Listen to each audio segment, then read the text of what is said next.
Hello friends, welcome to Ocracoke Island, North Carolina. Kind of hard to get to out here. Here at the 1718 Brewery. Welcome, glad you're here. My friends and I are a little bit early. Guys hard at work cleaning the kegs, getting ready for the day. Just looking around here, checking the place out. They got a nice upper deck, it looks like. And good view of, partial view of the brew house. Oh, I see a barrel, that's a good sign. I have been here one other time in the past, but I didn't record that for this channel. I believe that was on Dre's World, and I was traveling around. It landed over here next door at Howard's Pub, another popular bar, restaurant in the area. One of the only restaurants and bars on this island. This is a part of the Outer Banks. If you've never been out here, well, make your way. It is beautiful. I like their sunshade out here on the patio. They're finally open.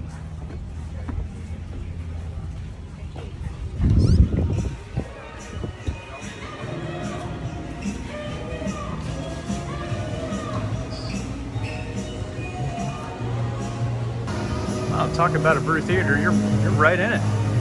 Nice brew house.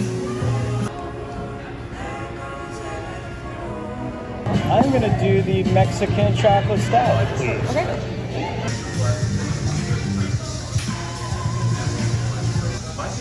We're also fixing to get a flight, too.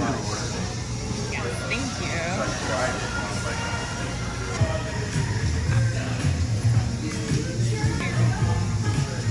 Alright, thank you. So start a tab, I think. Alright, look at the seating area. This is so cool. We're like right next to the fermenters here at this cool table. But I'm gonna try this Mexican chocolate stout now. It's 4.9%. It's not too heavy. I'm surprised because usually it's a little heavier. It doesn't taste heavy at all. It's nice. Had a sweet finish. A little different. Definitely chocolatey. Tastes clean. I like the finish. It's good. It's good for one. Couldn't do two of these, that's for sure. But we're gonna try a couple of these samples in a minute too. I'll show you a little sneak peek of the brew house here. There's not a lot of room, but it's busy. They're back here working. I want to find out more about what is in these barrels. Check this out, friends. My neighbors next to us here got this pretzel. It looks amazing. It's crab stuffed pretzel. Might have to get one of those. Okay, friends, got 5 beers to try here. We're gonna do it real quick. Got this sampler. It's Happy Jack is the first one, and it's this one here, Happy Jack. It's an IPA. It's a hazy, very citrusy, not super citrusy. It's got a nice finish though. I'd say it's kind of dry. I like it. Okay, next one, Pretty Work. It's a Kolsch. It's pretty good. Nice work on that. Good finish. Ooh, I could drink 1 or 2 or 3 of those. That's really good. Next one, Veracruz. I don't know what this beer is. I'm gonna guess that it's that's a Pilsner. It's really good. It's got a good finish. This next one is a cherry tart. It's a cider.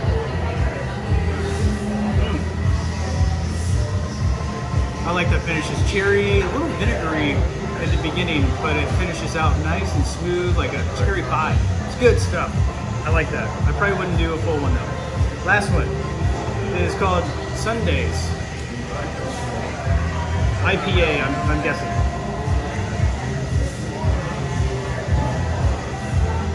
It's good, it's mild. I don't think that's an IPA. Not sure what that is. I'll find out and let you know, but it's probably a low ABV. Doesn't taste boozy at all. Good finish. I like all these beers. Nice work. Slight correction, friends. The cherry is not brewed here. It's brewed in Raleigh. It's still good.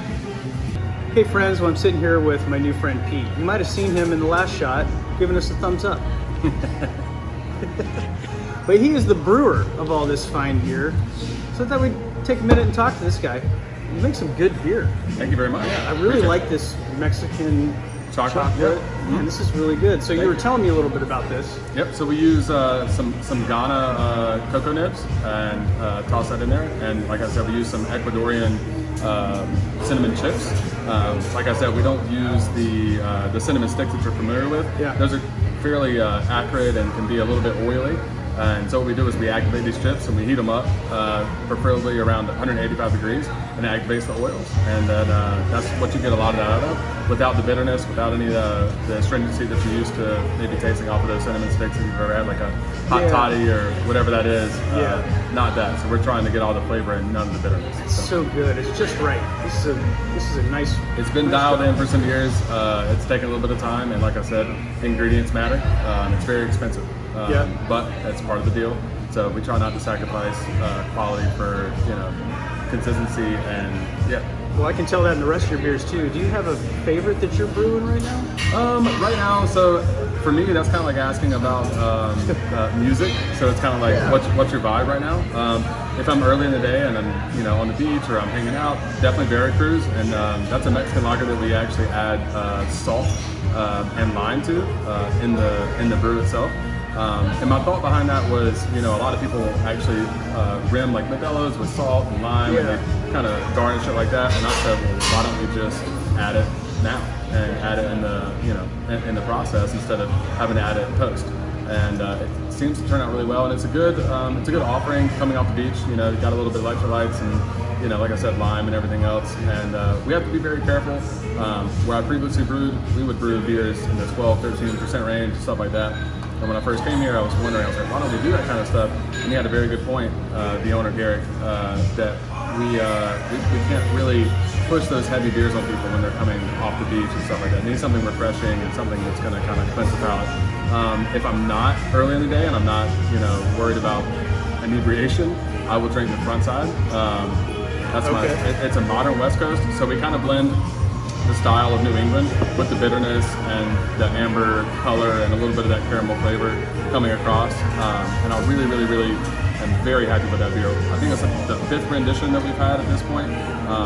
But I love a good bitter IPA, and I don't like the astringency, so we've kind of played off, like I said, the New England kind of aspect, and dry hopped it twice, whereas standard it would be 1. So those are my 2 that I'm kind of on right now. It's the Veracruz and the Frontside Ground. So. Nice beer. You guys are pretty far out here. I mean, it's not Very easy far to get to this brewery. It's not easy to get ingredients and everything else to this brewery. That's kind of part of the challenge. Logistical stuff is a big thing that we really have to focus on. So we have, sometimes when we fail on other planning, the biggest thing that we do plan on is shipping and receiving ingredients and making sure that we're going to get it that day and so on and so forth, because it's challenging. Wow. And we've recently gotten cut off by our CO2 supplier, so they're going to be done supplying CO2. So we've implemented a few things to try to regain CO2. So I've started spunding beers, meaning I can use about 80% less CO2 at this point to carbonate the beers and stuff like that. So we've really had to kind of dial that in. It's great to do, but it's also by force. We don't have much of a choice, so we're trying to figure out how to source CO2 at this point. Adapting. Seems like you're doing it. Everything out here is adapting. For instance, last year the ferries weren't running for 3 or 4 days, and I had to rent a U-Haul, the largest one I could find, and had to drive to Greenville and pick up 8,500 pounds. And granted, the U-Haul was only rated for about 4,500 pounds. So I had we won't tell U-Haul. We won't tell them. They're fine. So yeah, I was 2,500 pounds over limit and brought 4 pounds of grain here so that we could brew about 5 days in advance. Because right now we're in the busy season. We also distribute probably about a quarter of our entire process, and so we do send a bit out, and as well as the tap room does tend to eat up quite a bit during the busy season. So we can't stop. Missing 3 days is crucial for us. So we really try to hone that stuff in. So do most of the people that work here live on the island? Everybody that works here lives here. Cool. And has lived here for quite some time. I'd probably be the newest one. I've been here for about 2.5 years. Like I said, my profession is brewing. And I did it for about 8.5 years. It's about an hour south of Raleigh. And I linked up with Garrick. Same as everybody else out here. My dad came out here fishing. I had some other ties out here, and I came out and kind of picked his brain, same as we're doing now. And kind of picked his brain. I said, "Hey man, let's do something." He's trying to grow, so we've expanded about 2,500 square feet. We've expanded a bit, and part of that was kind of bringing me on most difficult thing, to be honest with you, was housing, and very lucky he kind of provided that for me. That's great. Yep. So it brought me out and gave me a place to stay, and here we are. Yeah, well, you landed in a nice spot. I think so. Yeah, I think so. So what's your favorite beer on the menu? I think I'm almost ready for my next beer. I'll take a suggestion from the master brewer here. I would love for you to try the frontside grind if you like an IPA. I would love an IPA. Okay. Yes, I think we're going to be trying the front side. I would highly recommend that. Okay, yeah, that'll be next. Right on. Well, thanks for talking to me. Very welcome. This is killer. Thanks a lot for Absolutely. making great beer too. You're welcome. Pete. You're very welcome. Nice work. Yeah, absolutely. Thanks. Cheers. Hey, I'm going to take Pete's suggestion. I'm going to get that front side grind. Side, you want a pint? Yes, please.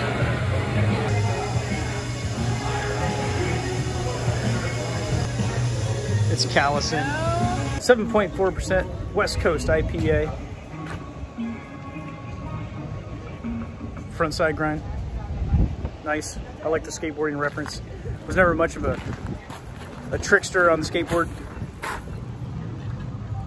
It's good beer. It's got a really good finish.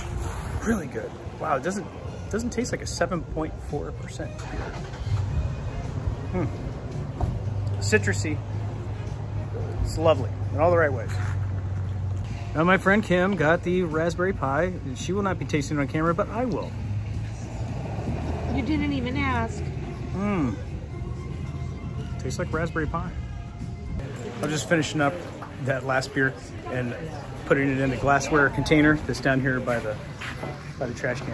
And one of the patrons that was just walking in thought that I was an employee finishing off people's beers. We had a good laugh. Okay, I'm gonna do a half of the pretty work, and I'll do a full Mexican chocolate. How cool that light is! I love these lights. Well, I'm trying this beer. I'm gonna walk around, check out the beers to go and the swag. Beers to go. Here you go. They got a growler machine, no canned beers, and if you got a growler, you can get it filled here. Glasses, t-shirts, hats, and signs. And here's a better look at their t-shirts unfolded. I like the logo. As you saw, they have a kitchen, and there it is. They got a small menu, but some really good stuff on that menu, aside from the crab pretzel. Look good. I'm gonna check out the upstairs.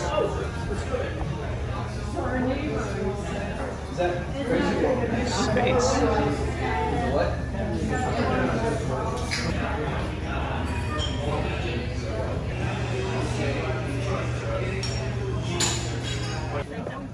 I love their logo. Well, the bartender just came out and is offering dog treats that they make here from the spent grain to all the dogs on the patio. Isn't that nice?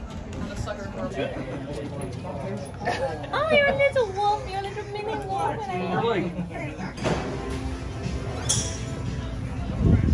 Thanks for joining me today, friends, at 1718 Brewery here at Ocracoke Island in the Outer Banks. It's been a really great experience. I like talking to Pete, the brewer, hanging out with my friends here.